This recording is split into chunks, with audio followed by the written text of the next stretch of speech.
할렐루야. 네, 먼저 귀한 찬양을 영광 올려주신 할렐루야 성가대에게 감사드리고요.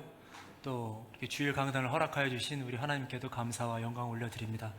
무엇보다도 우리 목사님과 그리고 특별히 저희를 초청하여 주신 우리 예수 반석교회 성도님들에게도 감사의 말씀을 드립니다. 저는 네팔 선교사입니다. 네팔 선교사가 왜 두 팔만 가지고 있냐고 생각하실런지 모르겠는데 언젠가는 네팔이 되는 날이 올 거라고 생각을 합니다. 지금은 이미 고인이 되셨죠. 그 삼성그룹의 이건희 회장님을 여러분들 잘 알고 계실 겁니다. 이건희 회장이 살아 생전에 여러 가지 명언들을 많이 남겼는데 그 중에 하나가 바로 이러한 말을 남겼습니다. 바꾸려면 철저히 바꿔라. 극단적으로 얘기해서 농담이 아니라 마누라와 자식 빼고는 다 바꿔야 한다라는 말을 남겼습니다. 이 말을 남기게 된 것은 1993년도 독일의 프랑크푸르트에서 있었던 그 삼성그룹의 사장단 회의에서 이 이야기를 남겼는데요. 그때까지만 해도 삼성이라고 하는 회사가 일본의 다른 전자회사들이나 아니면 세계적으로 그렇게 유명하지 않은 회사였던 것 같아요.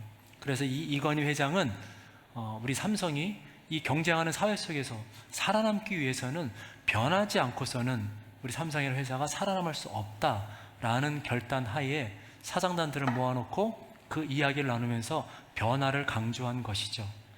이 일이 있은 후에 삼성이라고 하는 회사는 그전과 달리 크게 성장을 했고 지금은 우리 모두가 잘 아는 것처럼 삼성이라고 하는 회사는 세계에서 가장 앞서가는 기업 중에 하나가 되었습니다. 아마 여러분들 가운데 삼성전자, 삼성 제품을 가지고 있지 않은 분은 아마 한 분도 없을 정도로 손에는 휴대폰, 집에는 TV, 이렇게 다 가지고 계실 거예요. 저희 네팔에서도 삼성 텔레비전 하면 많은 사람들이 가장 좋아하는 그런 브랜드 가운데 하나가 삼성입니다. 바로 이 변화를 통해서 경쟁력 있는 사회에서 살아남고 그리고 더 성장한 그런 좋은 경우이죠. 그러면 이 변화는 세상의 기업들에게만 필요한 것일까요? 세상의 기업들만 살아남기 위해서 해야 되는 것이 변화일까요? 아니요, 그렇지 않습니다. 지금을 살아가는 우리 성도들에게도 가장 필요한 것이 바로 이 변화이고요. 하나님께서 우리의 삶에서 보기 원하시고 우리의 삶으로부터 원하시는 것이 있다고 한다면 그것은 바로 이 변화입니다. 그런데 이 변화는 말로써 내가 변하겠다라고 하는 것이 아니에요. 앞으로 나는 변할 것이다라고 말하는 계획만의 변화가 아닙니다. 마음속의 소망만도 아니고요. 이 변화는 우리의 삶에서 구체적으로 보여질 수 있는 변화를 하나님은 보기 원하시고 우리의 삶 가운데서 일어나기 원하고 계십니다. 우리 예수 반석교 성도님들은 선교가 무엇이라고 생각을 하시나요? 아마도 너무 쉬운 질문이 아닐까 싶습니다. 그래서 다 마음속으로 대답을 하고 계실 텐데 네, 맞아요. 그 대답이 복음을 전하는 것이죠. 하나님을 알지 못하는 사람들 가운데 가서 복음을 전하고 다른 나라에 가서 복음을 전해 그들로 하여금 예수님을 믿도록 하는 것이 바로 선교입니다. 그러면 선교의 목적은 무엇일까요? 왜 선교하나요? 만약에 어떤 분이 저에게 선교사님은 선교의 목적이 무엇이라고 생각하십니까? 라고 물으신다면 저는 그 대답을 변화라고 대답하고 싶습니다. 오늘 말씀 우리가 함께 읽은 로마서 12장 1절의 말씀, 1절과 2절의 말씀의 저자는 사도 바울이에요.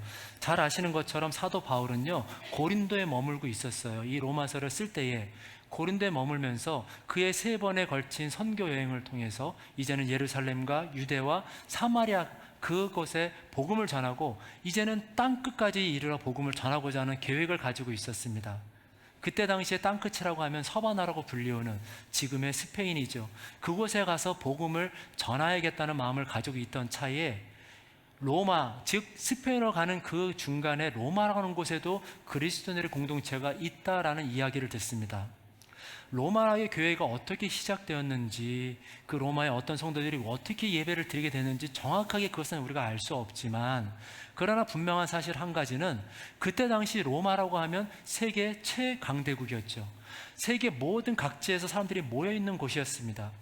문화적으로, 경제적으로, 사회적으로 가장 발전된 도시가 바로 로마였어요. 그런데 그곳에 하나님의 교회가 있다는 것입니다. 그곳에도 예수 그리스도를 믿는 사람들의 공동체가 있다는 거예요. 사도 바울은 그 이야기를 들으면서 가슴이 불타올랐습니다. 나도 로마에 가서 그 성도들을 만나보리라. 그런데 그 로마에서 한 가지 소식이 들려오죠. 어떤 소식이 들려오나요? 바로 여러 민족, 여러 인종들이 함께 어우러져 있는 교회이다 보니 그곳에서 하나님의 언약과 율법에 관하여 구원을 어떻게 받느냐에 대한 각기 다른 시각이 한 교회 안에 존재하고 있었다는 것입니다. 저희 네팔에는 125개의 크고 작은 부족들이 있습니다. 그래서 교회에서 예배를 드리다 보면 같은 한 자리에 모여서 예배를 드리곤 있지만 그러나 서로 다른 부족들이 섞여 있는 경우가 참 많아요. 그렇게 모여있는 교회 안에서 문제가 생겼는데 어떤 문제냐? 구원을 어떻게 받느냐 하는 거예요. 거기에 따라서 서로 다른 생각을 가지고 있었다는 것입니다. 사랑하는 성도 여러분, 우리 그리스도인에 있어서 가장 중요한 문제가 무엇일까요?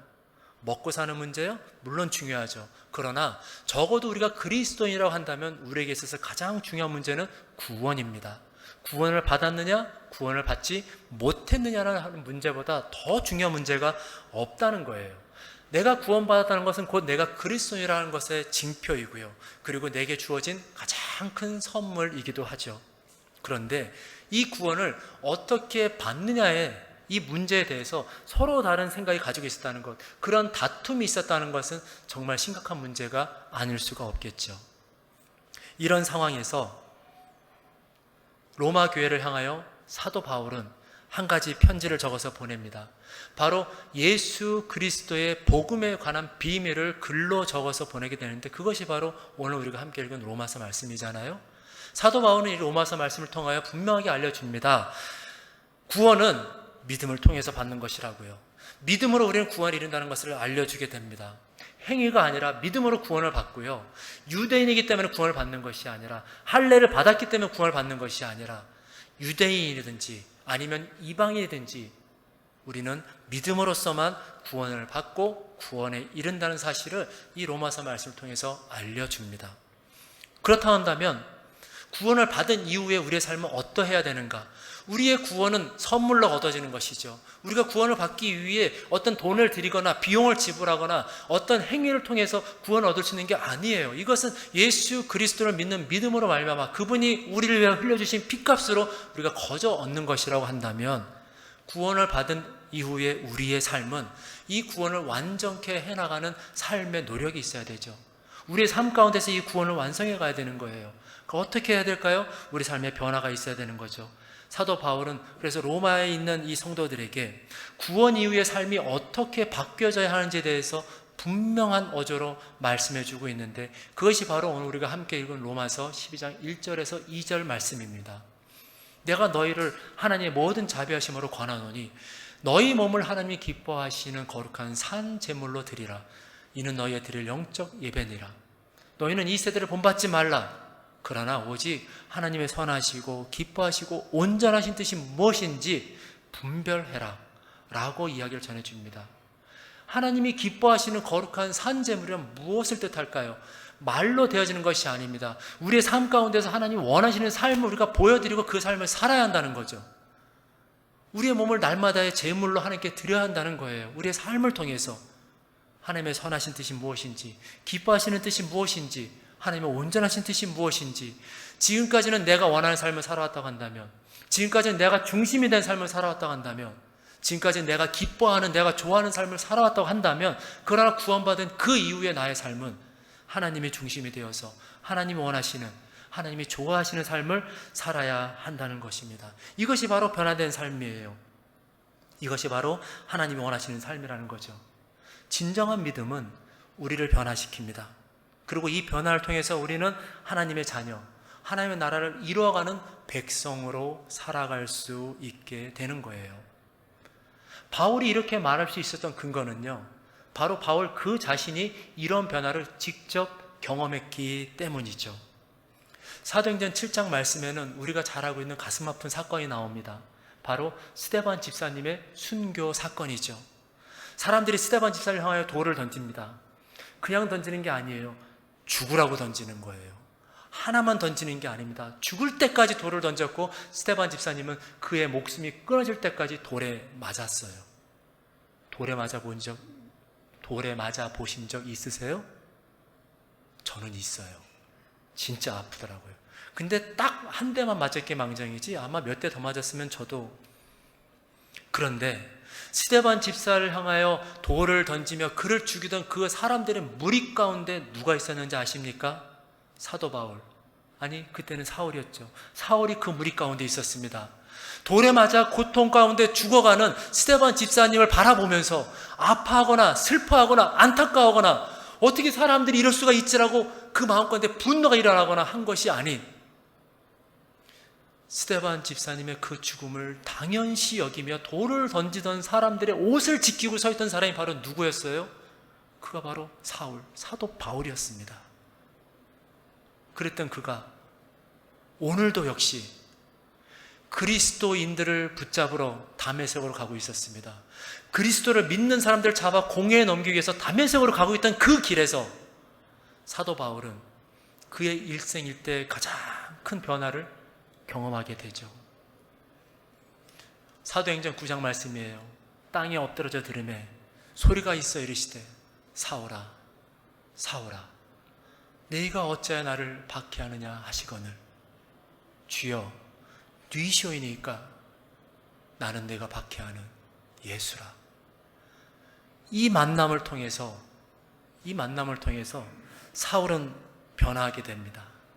사울은 바울이 되었고요, 예수님을 대적하던 삶에서 이제 바울은 예수님을 증거하는 삶으로 바뀌어져요.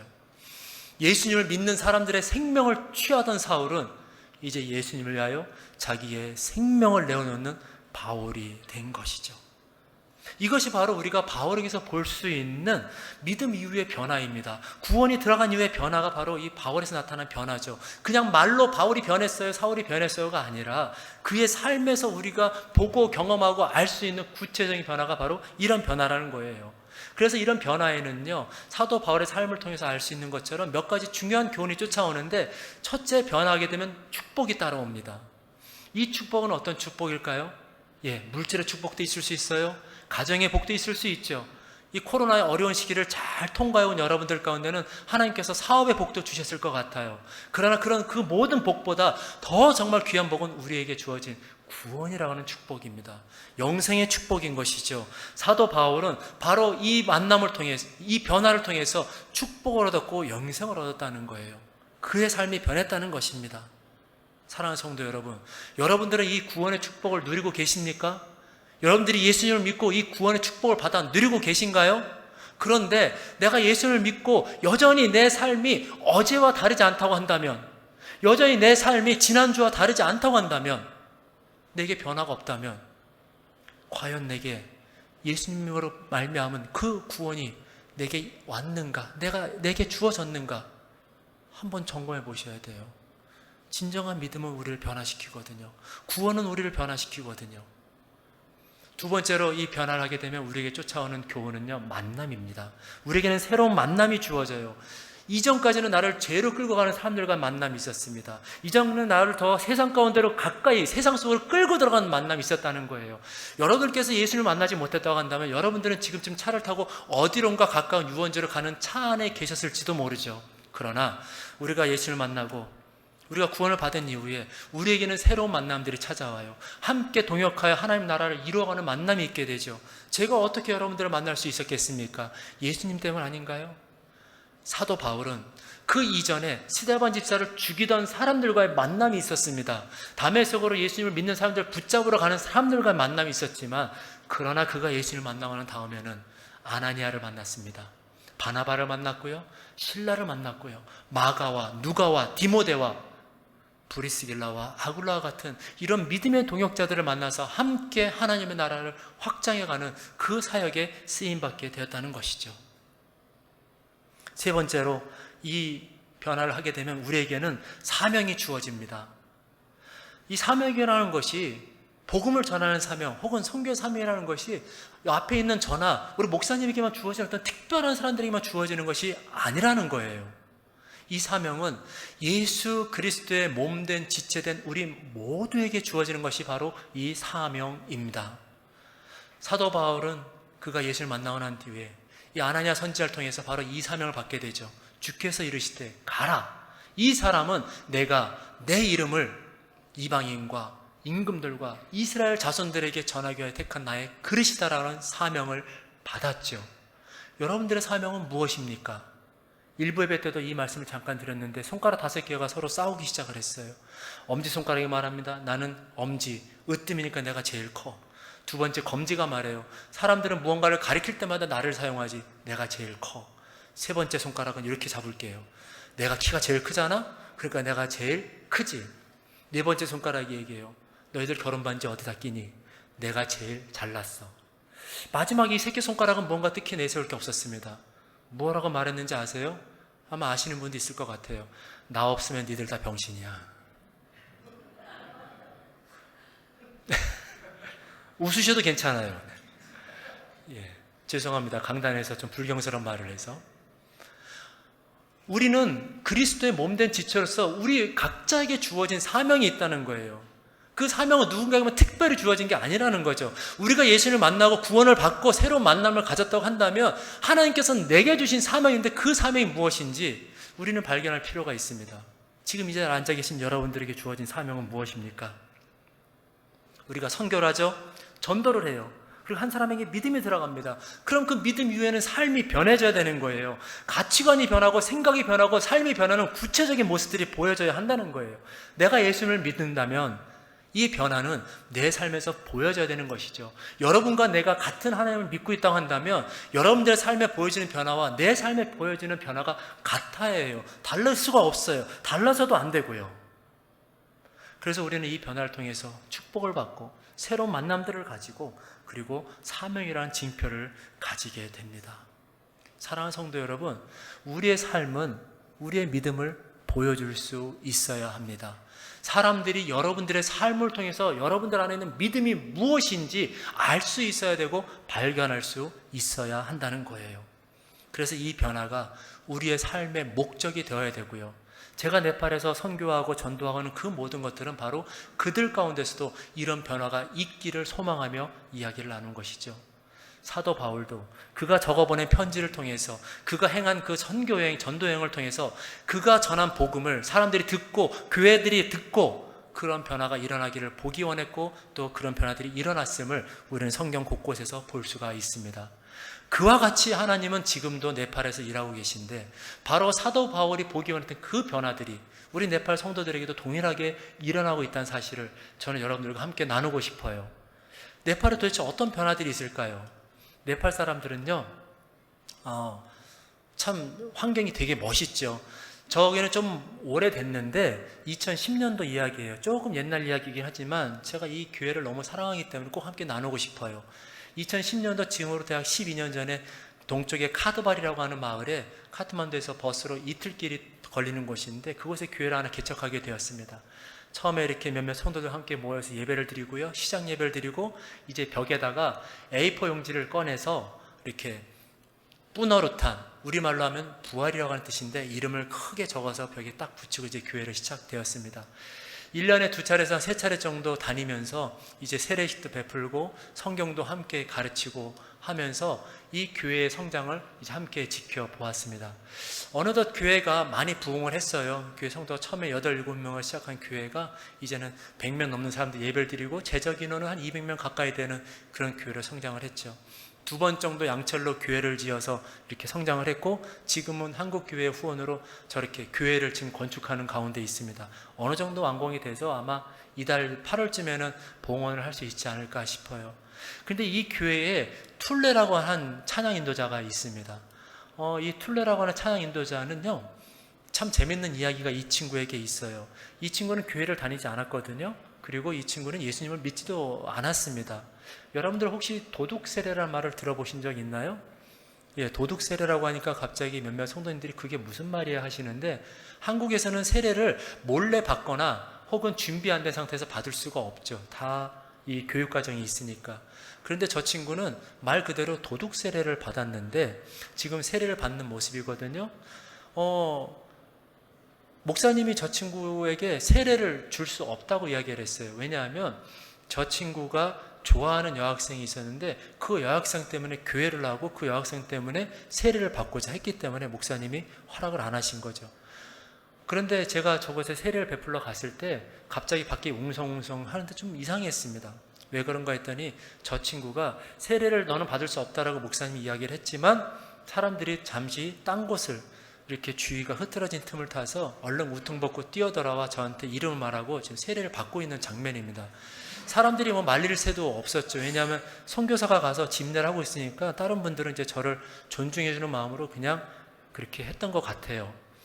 그래서 이제 이 친구도 자기가 세례를 좀 이렇게 도둑 세례를 받았다는 것 때문인지 저게 세례식 하고 난 다음에 단체 사진인데 빨간 원안에 잘 보이지 않는, 그러나 분명하게 있습니다. 저 뒤에 숨어서 마지막 기념사진을 찍었을 정도로 저렇게 했어요.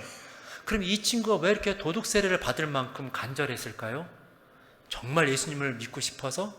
아니요. 세례를 받을 때 동기는 다른 데 있었어요. 잠깐 말씀드린 것처럼 자기가 좋아하던 여학생, 이 서르서띠라고 하는, 이제 이름을 바꿔서 에스더라고 부르는데, 이 친구가 처음 교회 창립할 땐 13살이었고 나중에 한 16, 17 되었을 때 그 툴레가 세례를 받을 때쯤에는 시집갈 나이가 되었거든요. 그래서 교회 목사님과 부모님이 이 아이를 좋은 믿음의 청년을 소개시켜서 결혼을 시키려고 했으나 그 툴레라고 하는 청년이 이 아이를 너무 좋아했기 때문에 내가 결혼하고 싶다, 너는 세례도 받지 않고 교회도 안 나오니까 안 돼라고 했더니 그 툴레가 그렇게 도둑 세례를 받은 거죠.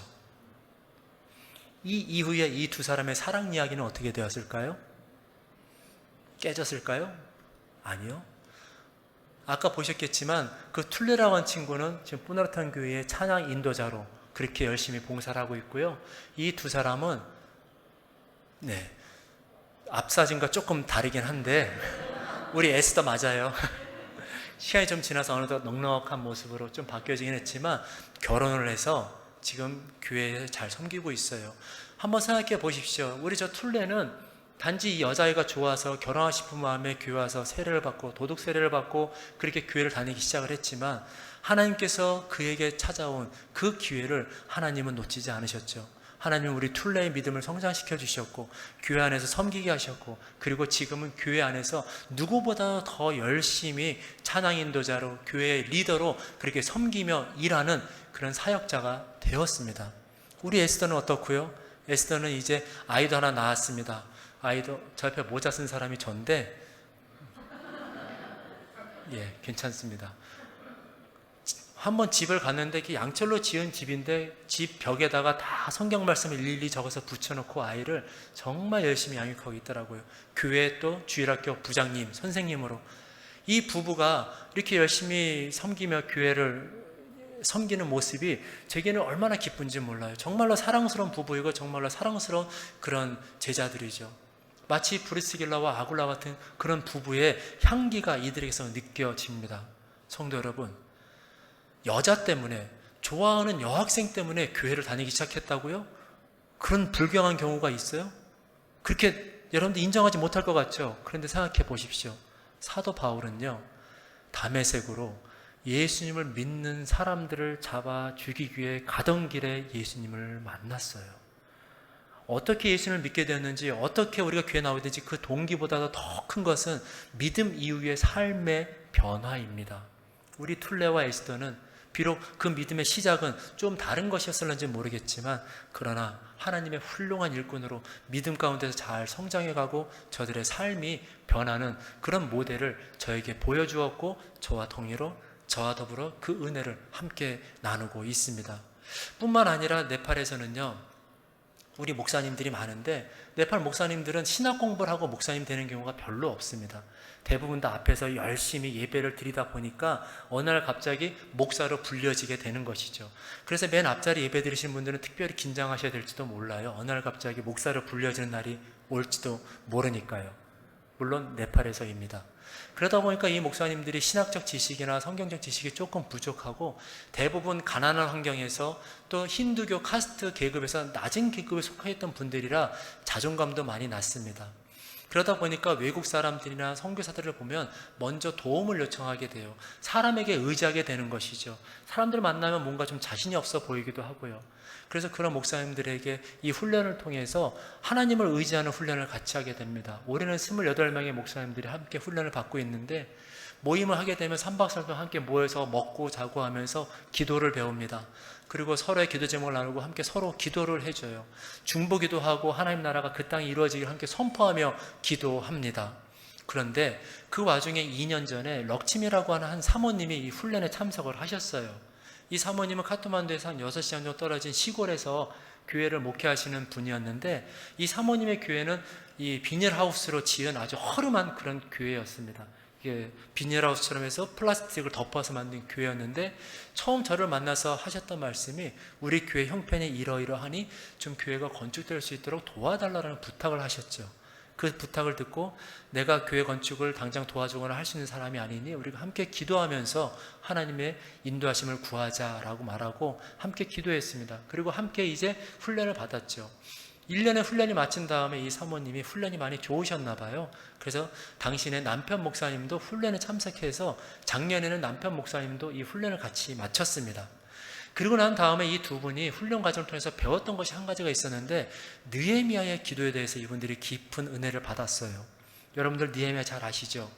예루살렘 성벽이 무너졌다는 이야기를 들었을 때에 그는 바사, 페르시아의 관리로서 일하고 있었거든요. 그런데 그 소식을 듣는 순간 느헤미야는 하나님 앞에 무릎 꿇고 엎드려 기도하기 시작했습니다. 하나님, 이 성벽을 무너뜨린 원수들을 벌하여 주옵소서. 하나님, 이 우리 민족 가운데 이런 고통을 가져온 저들을 하나님 벌하여 주옵소서라고 기도하지 않았습니다. 오히려 느헤미야는 그 앞에 엎드려 기도할 때에 하나님, 우리 민족의 죄를 용서하여 주옵소서. 내 아버지와 내 아버지의 집이 하나님 앞에서 죄를 범했습니다 라고 자기 민족들의 죄를 가지고 하나님 앞에 나아가기 시작했죠. 네팔에는 4만 3천만의 우상이 있습니다. 힌두교의 우상이 가득한 곳이에요.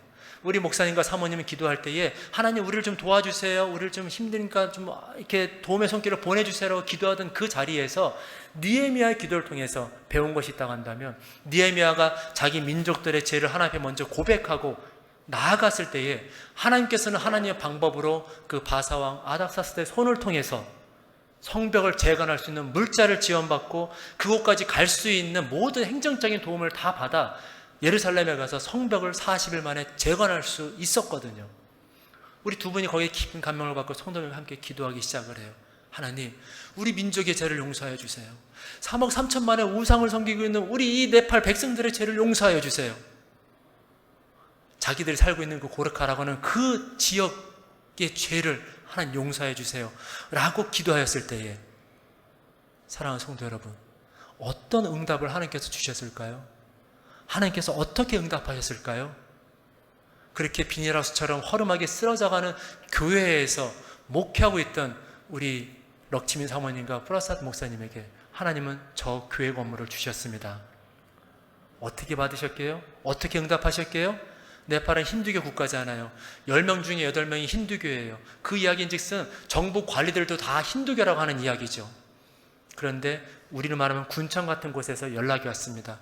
너희들의 교회가 이토록 허름하고 보기가 좋지 못하니 우리가 우리 군에 있는 공금으로, 기금으로 너희들의 교회를 건축해 주겠다. 남의 나라 이야기라고 해서 전혀 감동이 안 오시는 것 같아요.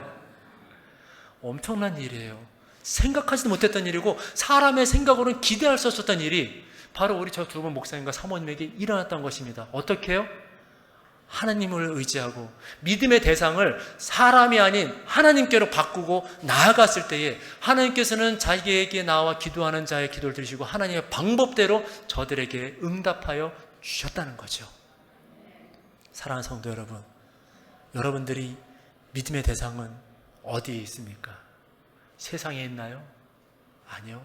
그 믿음의 대상을 구체적으로 완전하게 하나님께로 바꿔보세요. 옮겨보세요. 그러면 하나님께서 여러분들에게 하나님의 방법대로 응답하여 주시고 하나님의 방법대로 여러분들의 기도에 답을 주실 것입니다. 아멘. 저 뒤에 보이는 거는 조그마한 붉은 벽돌인데요, 교회뿐만 아니라 화장실과 부엌도 지을 수 있도록 돈을 더 줘가지고 지금 그 공사를 하고 있어요. 아마 지금쯤이면 다 맞춰지지 않았을까 싶습니다. 우리의 믿음의 대상이 바뀌었을 때 하나님은 우리에게 하나님의 방법대로 응답해 주신다는 거예요. 우리 여기 일부 예배 때는 그 어린이 교회 아이들 2명이 참석을 했었는데 여기 2부 예배 때는 없네요. 여러분들에게 마지막으로 우리 네팔의 아이들 이야기를 좀 나누고 싶어요. 반복해서 드리는 말씀이지만 네팔은 가난한 나라라는 거 아시잖아요. 근데 가난한 나라가 문제가 아니라 그 가난을 극복할 수 있는 기회가 많은 사람들에게 제대로 주어지지 않는 게 더 큰 문제이기도 해요. 특히 교회에 오는 사람들 대다수가 가난하고 힌두교 계급으로도 낮은 계급이다 보니까 그들의 삶을 뭔가 바꿀 수 있는 그런 기회가 좀처럼 없는 것이죠. 학교를 가도 초등학교 3학년, 4학년까지 다니다가 상급 학교로 갈 수 없는 상황들도 많이 있고, 그러다 보니까 이 아이들이 처한 환경 가운데서 그것들을 바꿀 수 있는 기회가 좀처럼 주어지질 않아요. 여기는 꾸니아커타라고 하는 마을인데 카트만두에서 7시간 정도 떨어진 곳입니다. 그런데 그곳에는 이제 이 사는 사람들은 불가촉 천민이라고 해서요, 카트만두 계급의, 카스트 계급의 가장 아래 계급인 사람들이에요. 불가촉, 손을 대면 안 된다는 거죠. 그러니까 가장 낮은 계급 사람들, 사실은 이렇게 같은 공동체는 살 수가 없는 사람들이에요. 저 사람들이 물을 마시면은 그 물은 다른 사람들이 절대 손을 대지 않아요. 심지어는 식당 가서 밥을 사 먹어도 이 사람들에게는 식당 주인이 그릇을 따로 줘서 밖에서 먹은 다음에 자기 그릇을 닦아서 식당 주인에게 되돌려 줘야 할 만큼, 한때는 그렇게 철저하게 이 사람들은 사회에서 외면되었던 사람들이죠. 그 사람들의 아이들이에요. 지금 보이는 사진이.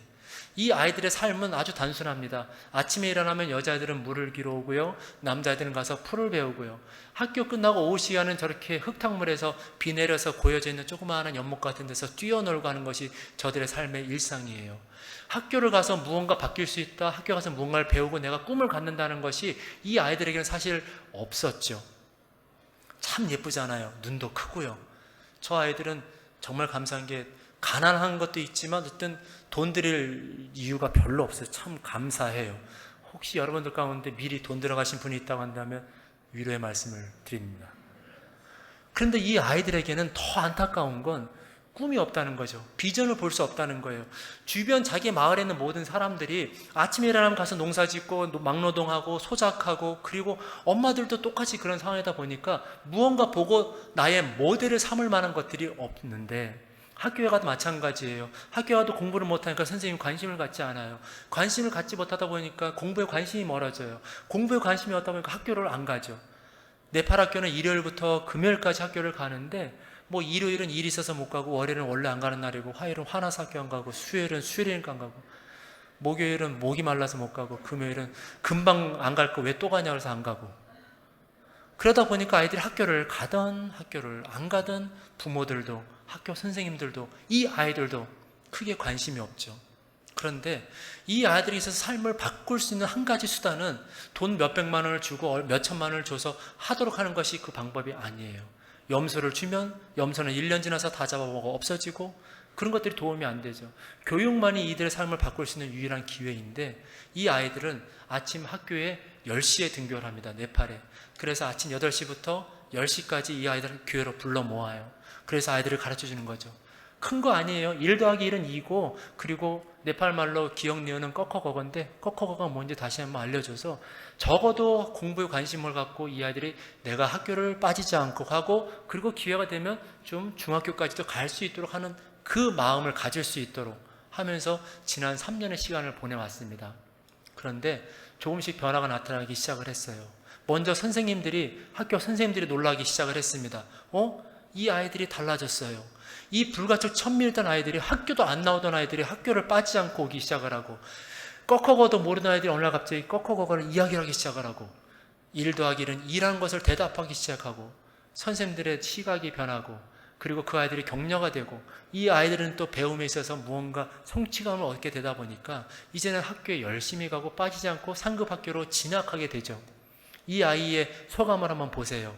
글씨가 보이시는지 모르겠는데, 나는 선생님이 될 거예요. 내가 무료로 이 공부를 할 수 있었던 것처럼 나도 다른 아이들을 가르칠 겁니다. 필요한 것들을 도와주고요. 근데 이게 다가 아니죠. 내가 선생님이 돼서 다른 애들과 도와주는 건 좋다고 쳐요. 그런데 더 놀라운 것은 그 도움을 받은 아이도 커서 역시 미래에 좋은 사람이 되고 좋은 일을 하도록 할 것입니다 라고 고백합니다. 할렐루야. 이것이 우리에 있어서는 아무것도 아닌 것처럼 보이는지 모르겠지만 이 아이 주변에는 자기 가족 가운데 선생님이 된 사람 아무도 없어요. 의사가 된 사람 아무도 없죠. 자기 주위에 뭔가 모델이 될 만한 영향력 있는 사람 아무도 없어요. 아무것도 보지 못한 상황에서 나도 그냥 염소 치다가 풀 베다가 학교 갔다 놀다가 그렇게 살아가야 됐을 아이가 이제는 뭐가 생긴 거죠? 꿈이 생기기 시작했어요. 비전을 보기 시작했어요. 이 아이의 세계관이 조금씩 넓어지기 시작을 했다는 거죠. 이것이 바로 변화입니다. 이것이 바로 예수 그리스도의 복음을 통해서 일어나기 시작한 변화라고 하는 거예요. 우리 이 예쁜 여자아이를 보세요. 참 예쁘게 생겼죠. 이 아이에게는 의사가 되겠다는 꿈을 가지기 시작을 했어요. 그래서 가난한 사람들에게는 저렴한 비용으로 진료도 해주고요. 가난한 사람들, 정말 돈이 없는 사람들에게는 무료로 내가 병을 고쳐주고요. 병원이 없는 곳, 의료시설이 없는 곳에 가서는 내가 그들에게 찾아가서 필요한 도움을 주기 위해서 노력하겠다고 그렇게 고백을 합니다. 정말 이 아이가 나중에 의사가 될런지 안 될런지 저는 모르죠. 공부 많이 해야 될 거예요. 그러나 이 아이에게 이런 꿈이 생기기 시작했다는 것, 이런 비전을 보기 시작했다는 것, 그리고 자기가 받은 만큼 나도 다른 사람들에게 베풀면서 살겠다고 하는 생각과 가치관이 변해간다는 것은 정말로 놀라운 일이 아닐 수가 없다는 것입니다. 사랑하는 성도 여러분, 우리가 선교를 왜 하나요? 우리가 왜 전도하나요? 그것은 바로 우리 가운데 예수님께서 변화를 가져오신 것처럼 우리의 선교 사역을 통해서, 우리의 전도 사역을 통해서 거기에도, 그곳에도 변화가 일어나도록 하기 위해서 우리는 선교를 해야 되고요, 우리는 전도를 해야 되고요, 우리는 그들 가운데 나아가야 되는 것입니다. 이 사진은 2002년 6월 달에 찍은 사진인데요, 저기 안겨져 있는 조그마한 아기가 저희 큰아이입니다. 그런데 저 작았던 아이가 11개월 됐던 아이를 데리고 네팔에 갔는데 이제는 대학교 올해 입학하는 나이가 돼서 21살이 되어서 다시금 한국으로 돌아왔습니다. 하나로 시작했던 저희 가족은 이제 자녀가 셋이 되었고요. 그리고 이제 어느덧 장성한 아이들을 보면서 지난 20년의 시간 동안, 강산이 2번 변하는 시간 동안 하나님께서 왜 저희를 네팔에 두셨는가? 하나님께서는 저희를 통하여 그 땅이 변화하는 것을 보기 원하셨고, 하나님은 저희를 통하여서 일하시며 네팔 땅 가운데 변화를 일으키시고 그 변화가 지금도 일어나고 있고요, 앞으로도 계속해서 그 변화를 이루어 가실 것이라고 저는 분명하게 믿습니다. 사랑하는 성도 여러분, 바울은 다메섹에서 예수님을 만난 다음에 그의 삶에 일어났던 그 변화, 저는 그 변화가 우리 네팔 성도들과 아이들에게서 계속해서 일어나기를 기도하고 있습니다. 믿음의 대상이 바뀜으로써 삶의 변화가 일어나고요, 하나님 나라의 세계관을 가지고 살아가는 삶, 이것이 바로 하나님이 기뻐하시고 하나님의 선하시고 하나님의 온전하신 뜻이 아니겠습니까? 그래서 하나님 나라의 주역이 되고 하나님 나라 네팔 사회 가운데서도 영향력 있는 사람으로 그렇게 자라가도록 하는 것, 그것이 바로 하나님께서 저와 여러분들 통해서 일하시는 목적이고 이유인 것입니다. 우리 사랑하는 예수 반석교회 모든 성도님들의 삶 가운데 하나님께서 개입하셔서 여러분들 삶에서 일어나는 그 변화가 우리 선교지에서도 일어나고 앞으로도 계속해서 일어나게 되길, 그래서 여러분들의 기도와 후원을 통하여서 그 변화가 네팔 땅 가운데서 계속해서 이루어져 되기를 기도하며 축원합니다.